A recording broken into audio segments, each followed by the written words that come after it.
So this week, I'm a Facebook guy. Am I friends with any of you on Facebook? Yeah, I've done this before. I blocked you. Yeah. But I'm trying to make friends outside of Facebook while still applying the principles of Facebook. And so this week, I decided that I'd walk down the street every day, and which I did, and I would tell passerby people what I've been eating. Right? I tell them what I'm eating and how I feel at the moment. Just people I don't even know. I just tell them, what I've been eating, how I've been feeling, what I had done the night before, and what I was going to do later with whom. And I'd always say, with my besties. Right? Because you do that on Facebook. And then I'd give them pictures of my family. I was showing people pictures of my family, and I showed them pictures of my dog and my gardening. I showed them pictures of a poopy diaper that was Isaac's when he was a little tiny baby. And, because people always post stuff like that. And then I show them a picture of me watering the lawn and driving around town and having lunch and doing what anybody and everybody else does every day on Facebook. And then it was funny, I'd go to coffee shops and I wouldn't even order anything. I'd just sit there and I'd listen to conversations. Just listen to conversations, give them a thumbs up when I thought they said something right, something good. They'd be sitting there and then they'd say something good. Not 2 thumbs up, and I tell them, I like them, and boy, it was just so good going through life like I was living through Facebook, and I already have 4 people following me. 2 police officers, a private investigator, and a psychiatrist. We live in a Facebook world, don't we? Oh my goodness. Now, I love to be around people. I really do. I'm an extreme extrovert. Extreme. So I took the Myers-Briggs test years ago and I scored 100 in extroversion. Nobody does that. I just like being around people. No kidding, I can't stand not having a lunch appointment, specifically with guys. I don't go out to lunch with gals other than my own. But I've literally had hundreds of lunch appointments over the years with guys from the church and guys from the community. And I just love that. And then you have those few friends that you have a kindred spirit with, friends that you can be transparent with, friends that know your struggles, your insecurities, your hurts, your habits, your hang-ups. And they love you with no strings attached. And maybe you've got some friends like that. To have a friend who will listen without lecturing and who will confront without condemning. That's a good friend. To have a friend who will defend you when you're not around to defend yourself, man, that's a good friend. To have a friend who finds great success and great joy in seeing you have great success and great joy. Someone who's just on your side, someone who loves you. To have a friend who looks out for your well-being, even at the risk of their own. Man, that's a good friend. It's Friend Sunday. This is what a good friend looks like. A person who rejoices with you when you rejoice and mourns with you, grieves with you, and bleeds and hurts for you. A friend like that is a rare friend, wouldn't you say? That's a rare friend. I mean, we have lots of acquaintances. I mean, I spend time with hundreds of people. But then there are those few. You know what I mean? Those few people. So today is Friend Sunday, and I'm so glad you're here. Which means, some of our guests are first-time guests, and you're here because probably somebody invited you. And I think inviting someone to church is just an amazing thing. Very risky. But stats show that 80% of people who are invited to church will actually go. And I think that's really neat, that they'll show up. But nonetheless, it's risky, because if you're a guest today, you probably have processed a few scenarios of going to an unknown church. It's kind of like Star Trek, where, you explore a strange new world. Seek out new life, new civilization. But today you have boldly gone where people are just afraid to go. Church. So you did it. I want to congratulate you. If you're a guest, you crossed the threshold that most people are so afraid to do, and we want to clap for you. So way to go.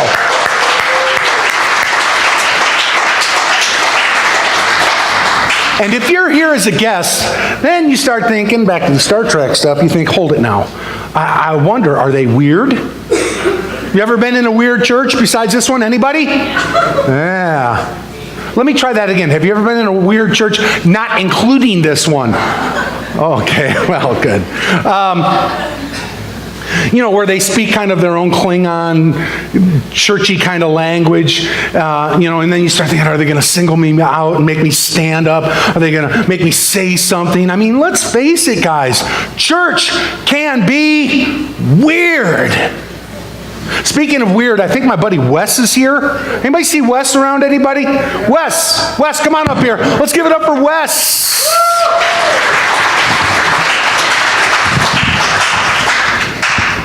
How you doing, man? Great. It's great to see you. So, you got a minute to talk? Yeah. This is Wes. Everyone say hi, Wes. Hi, everybody. So, you want to see something really cool? So this week, Wes and I have been friends for 3.5 years. But 3 years ago, he did something.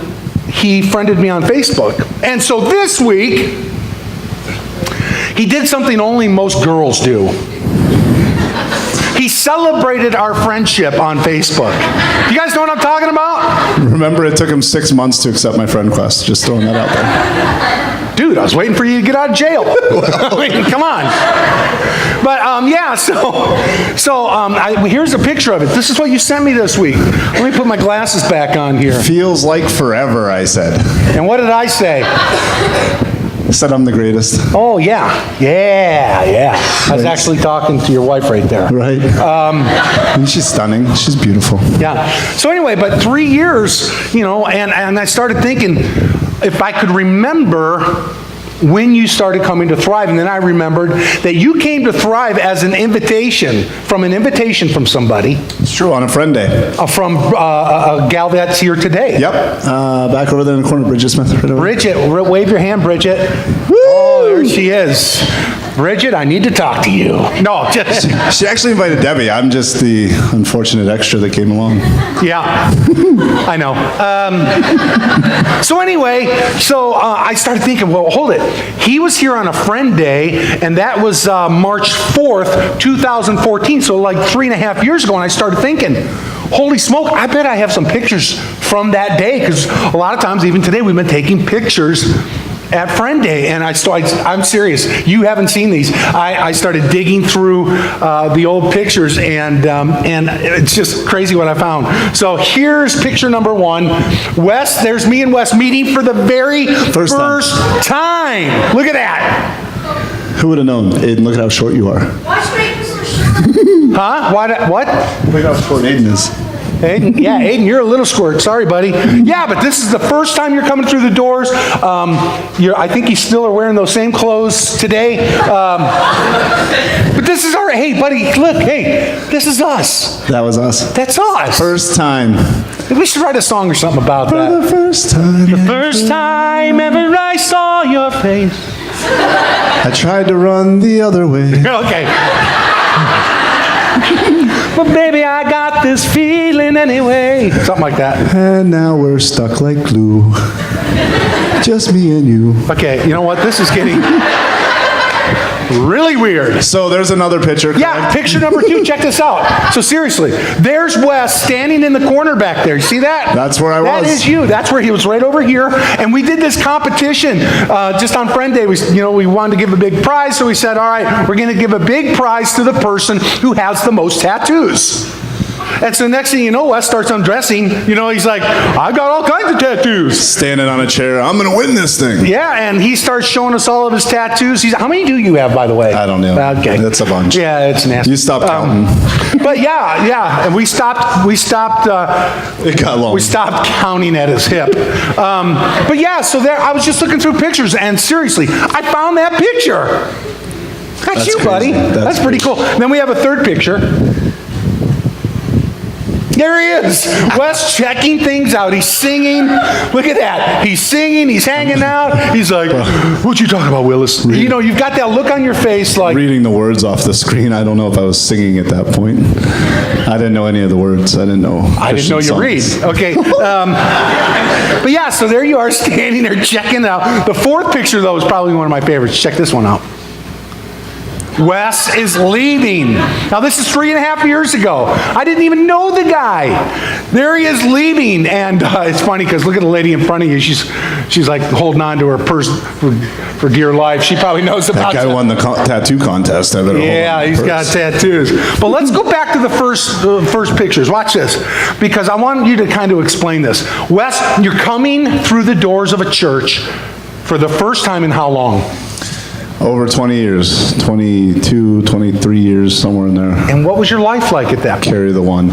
So at that point in my life there 3 years ago, I had already started to do a ton of growing and maturing as a human being, just personally, but it was almost like looking back, it was the right time, basically. Like I said, we got invited and Debbie said, let's go. And I said, yeah, go check it out and let me know how it works out. And maybe next week I'll go with you. And she prodded a little bit and pulled me in. So at that point I was middle management with a large corporation, just getting pushed around from both sides, up and down, and just angry about life, not happy really, and just kind of, zombie walking through life, basically, just, okay, this is what I do. This is, kind of what it is. And definitely not in touch with the Holy Spirit or anything like that, definitely. You weren't not. living for No, God? No, not at all. It Not a was, Christian It was guy? living for paycheck to paycheck. Tell me about your friends at that time. What friends? Didn't have any. No, acquaintances, I guess, but, Sure. not really. I think my best friend in the whole world is standing there in the blue jacket, and that really was my best friend. He still is my best friend, but, Hold it. I'm wearing navy blue. Oh, I mean the other guy. yeah, the other guy. So I wasn't good with friends. We didn't have friends. We didn't do a lot with other people. It was just kind of us against the world, sort of, and we just kind of went through life and Yeah. just did You were whatever. in a bad place, honestly. Yeah, I suppose you could say that. It was a lot better than it was 9 years ago. Had you have met me 9 years ago. Yeah. And then the next picture. Okay, so there you are. You're standing with the rest of the congregation, and we're doing this competition, who's got the most tattoos, and it's your first time in church. What about what's happening in church? So the music was awesome, because like I said, it had been over 20 years, so hadn't listened to Christian music unless Eminem qualifies, and I don't think he does, so so the music was awesome, and everything was cool, and then, basically like, okay, really, we're going to reward somebody for having tattoos in church? What's wrong with these people, and that's kind of what I was thinking at the time, like, wow, what is wrong with this place? I could probably hang out here more often if that's the case. And yeah, I mean, it was a lot like today, it was a fun message, a fun day, where it was wrapped around, he delivered a message, and it touched me, and I was like, wow, how is he talking to me directly, he doesn't even know me. So, yeah, it was on point, and music was great, atmosphere was even better, people were awesome. Yeah, next one, please. Yeah, and so here you are, supposed to be singing, obviously you're not. No, I was basically reading the words off the screen because I had no familiarity with Christian music whatsoever, and obviously you've all experienced the type of music we sing. It's not necessarily hymns and the old traditional out of the book, but I had no idea. Did you feel like a fish out of water a little bit? Yeah, for sure. Definitely felt, but the cool thing was I didn't feel judged. I didn't feel like anybody was looking at me like, wow, look at that guy. Whew, Yeah. what's he doing here? Because we all have our stuff. Right, and you can feel that when you walk into a place. You can feel if people are, pointing, laughing, staring, whatever the case may be, or if they're just here welcoming you, and that's what it was at Thrive for me. It was, hey, you're here, welcome. And then the last picture shows you leaving the church. Mind blown. Mind blown. Look at Wow, I like that. that. You look a lot younger there. Yeah, you've aged me. So Friend Sunday, 3.5 years ago, you're walking out. You get into the car. You guys probably went to go eat somewhere or went home to eat. Nope, you didn't. Yes, you did. Well, what was the conversation like around lunch? So my wife tends to sometimes be a go-getter. So she wants to get in shape, physically fit in 22 minutes. So she signed us up for Grow Group. She signed us up to volunteer. Like, she put our name on everything that she could possibly put our name on at that time. Like, yes, he didn't say no. So she got us wrapped into everything, and I didn't object, which was probably the weird thing for her at the time, was that because I was pretty negative. I still have that problem sometimes, but working through it, that's part of the growth. So yeah, we just, it was like, wow, that hit home. That was cool. That was tolerable. I could do that every week. That wasn't painful. And was Debbie further along in her faith than you? I guess probably. She, we spent a long time away from the Lord. She grew up Catholic. I know, pray for her. So we didn't necessarily live a Christian life or anything along those lines. We definitely didn't, but I think we both had a lot of growing to do. I don't think that she was probably as far along as she might have thought she was, at that point in time. Sure. But I know over the 3 years, we've definitely grown a ton with the Lord and each other. It's funny because when we look at these pictures, if you'll go back to the first one, we found some other people, another guest. You're gonna try it again? I'm going to try it again. We found Waldo. Did you guys see Waldo? There he is right there. How many of you guys found Waldo? How many of you saw Waldo Did anybody prior? see him? Kale, did you Yeah, see there's a couple. And then in the next picture, he's in there somewhere. Anybody see him on Yeah, this there one? he is right there, look. Waldo's been showing up to church. Where's the next one? Oh, yeah. Anybody see him? He's right there in the sound booth. And then in the last picture, he's right behind. Yeah, he's Anybody right see there. him? Yeah? Yeah. See, we like to have fun around here. It's all about... See, that bombed first service too, and we'll never do that again. You had to try, though. It was worth a try. I love you, buddy. I'm glad you're Love you, here. too. Thanks. Are we going to show them our handshake this time? Oh, yeah. Yeah, when you become good friends, you have your own secret handshake. Ours isn't so secret, but we do have a handshake. It's kind of inappropriate, but we do it. Go ahead, right there. You want up here? Yeah. Hey, there's Wes, everybody. Hey!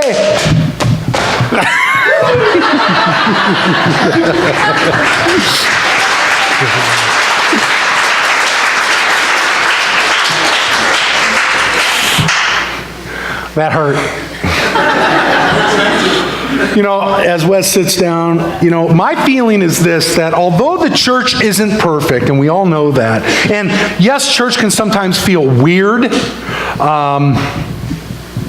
I think there is no better place to connect people with other people and together grow in Christ and grow in the right direction in their lives. I'm convinced that people aren't just looking for a friendly church. I am convinced that people are looking for a friend.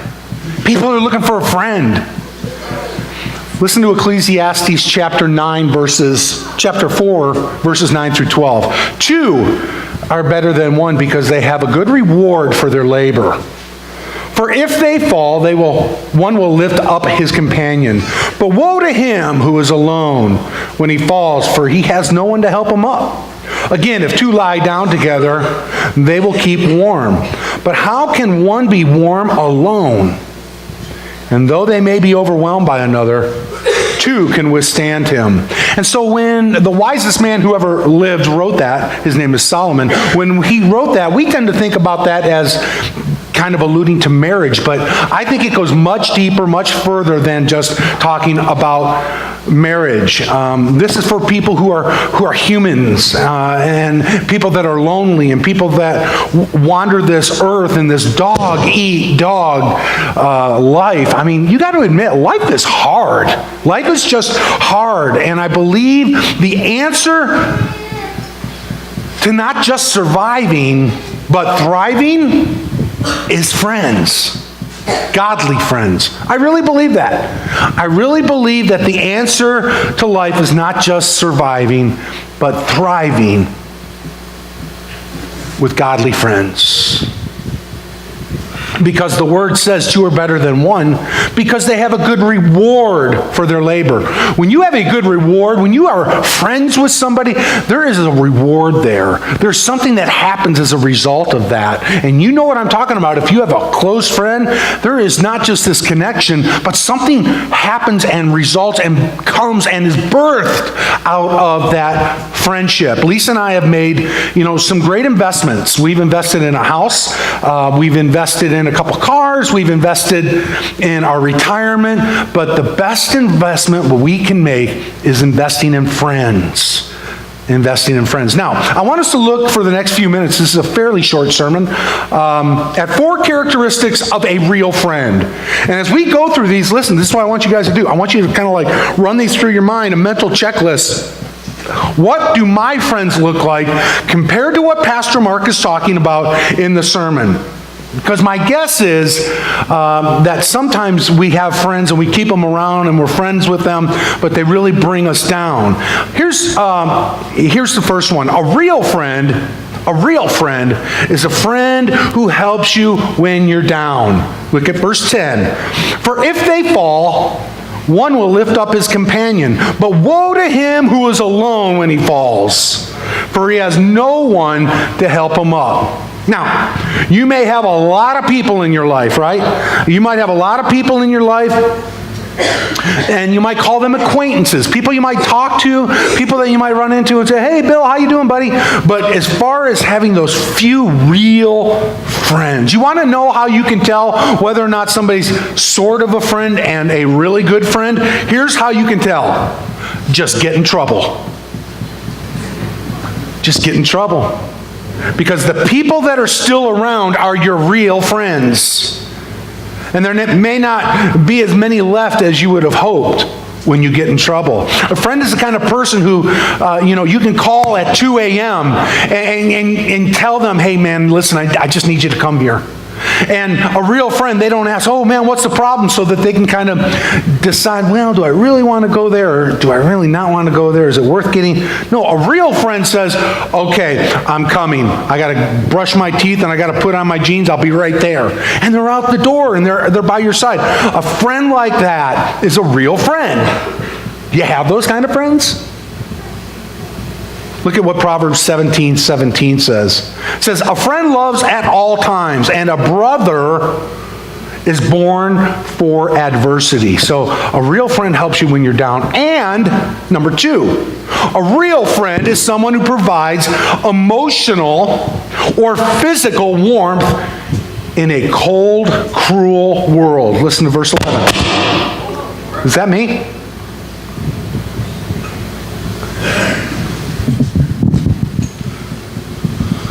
A real friend turns off his microphone for his other friends. A real friend is someone who provides emotional or physical warmth in a cold, cruel world. Again, if 2 lie down together, they will keep warm. But how can one be warm alone? So often we look at this verse and we think, we miss the whole point of the idea. This is more than just keeping each other physically warm.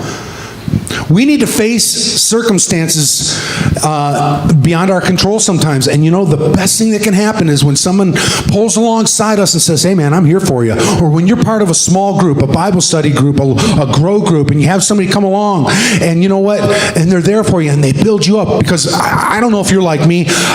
I run into a lot of people, and there's some people that can just suck the joy right out of you. I call them joy suckers. It's like they take you from full to empty in just a few minutes. You know what I mean? They always have a need. They always have to have your ear. They've always got to just kind of unload on you. And when you walk away, you're like, I need some help. But then you have those few people that, man, they pour into you, they love you, they encourage you, they lift you up, and they pat you on the back, and they're in your corner, and they walk with you through tough stuff. And those kind of people are the kind of people that I think we should gravitate towards. So let me ask you, we have encouragers and discouragers. Who are you, and what are your friends like? A real friend is someone who provides emotional or physical warmth in a cold, cruel world. And number 3, a real friend is someone who will fight to protect you or your reputation. Verse 12, though one may be overpowered by another, 2 can withstand him. Now, when these words were written, this is kind of cool. They were based on a military strategy of the ancient world. And almost all combat in the ancient world was hand-to-hand combat. And so soldiers went into battle with a partner and someone that, they could count on and trust, and they would have each other's back. You want to know why? That's where that comes from. Because they would stand back to back and fight off the enemy. And they always kept their backs in contact with each other. And friends never stab a friend in the back. A friend never puts up with gossip about friends. A friend never allows anybody to put a friend down. I mean, listen, Thrive. Wes is, I'm not gonna stand and listen to anybody, belittle my friend Wes. Right, Wes? Yeah. I know he's a little weird. Sometimes loud. He has cartoons inked all over his body. He listens to rap. I know he loves scrapbooking in the Green Bay Packers. I know he's got faults, Thrive. But brother, don't be talking about Wes, because ain't nobody got time for that. A real friend is someone who will fight to protect you or your reputation. And 4, a friend is committed to helping you grow spiritually. This is a great verse in Proverbs 27, verse 17, as iron sharpens iron, a friend sharpens a friend. This is such a big one because, as much as I care about your well-being, your physical well-being, right, and the fact that, that everything's going well, my biggest concern for my friends, honestly, is their spiritual health. Are my friends spiritually healthy? Now let me ask you that. Put that through your radar. How many of your friends really care about your spiritual life? Because here's the thing, Thrive. We're here for this long. That's not a long time compared to eternity. And yet we spend a lot of our time with friends who don't help us figure out eternity. And what I'm saying is, that's the beauty of the church, is that the church was birthed by Christ to do just what I said, to help prepare you for eternity. And while you're being prepared for eternity, we're also making a difference on this earth for Christ. See, we get it backwards. We think, I live, I die, and I hope I go to heaven. That is so backwards. You live for Christ here. You live with your friends for Christ here. You make a difference here. You see how many more people you can pour into and get to go to heaven. And at the end of the day, you live with God forever and forever and forever. Amen? Yeah. The greatest gift you could give someone is the gift of an invitation into a relationship with God. I want my friends to grow. I invited people here for today. I just want them to grow. I want them to grow. I want you to grow. And one of the reasons we do Friends Sunday is to show you, yes, we're a little weird too, but not completely. We're figuring things out. We know that you don't have to dress the part at Thrive. You don't have to speak churchy language. You don't have to have it all together, right? This isn't a country club. We say it all the time. This is not a country club. This is a family. This is like a group of people just trying to figure out, okay, how do I move the ball forward? And I'm telling you, you do it together with friends, with Christ in the lead. The saddest thing is to find somebody who doesn't have friends. Let's change that. It's Friends Sunday. Would you bow your heads? Maybe there's someone here today and you ended up at Friends Sunday and you didn't know what to expect. But you'd say, Lord, you've talked to me today. You've spoken to my heart. And you've shown me that I am missing something in my life, kind of like what Wes was talking about. I'm missing God's Spirit in my life. I'm missing God's people in my life. I'm missing God's church in my life. And friend, I'm telling you, it is way more different than just going to church. We're talking about a lifestyle change where God's people become important to you. And where together you make a difference in this world. And maybe this week you just want the strength to take the next step, maybe to come back to church, either here or somewhere else, and begin to plug in, and you want God's help with that. If that's you, would you just simply slip up your hand really quick, up and down? Promise, I will not embarrass you. Go ahead and slip your hand up and down really quick. Thank you. Anybody else? Yes, thanks. And then maybe there's someone here that would say, you know what, Mark? I'm not walking with Christ. I'm not living for Him. I know about Him, but I don't really know Him. And I want to. I want to experience what Wes experienced a few years ago. And friends, I'm telling you, when I was 19 years old, it's the same thing. I invited Christ into my life, and He's changed me, saved me. Maybe there's someone here who say, you know what, Mark? I'd like to know Christ better. I'd like to give my life over to Him today. If that's you, would you just slip your hand up and down again? Oh, thank you. Thank you. Thanks. Anybody over on this side? Yeah. 7 or 8 people raised their hand today. Would everybody in this place pray this prayer with me? Dear Jesus, thank you for today. And thank you for loving me. And for accepting me. And right now, Father, I thank you for Christ who died on the cross for my sins.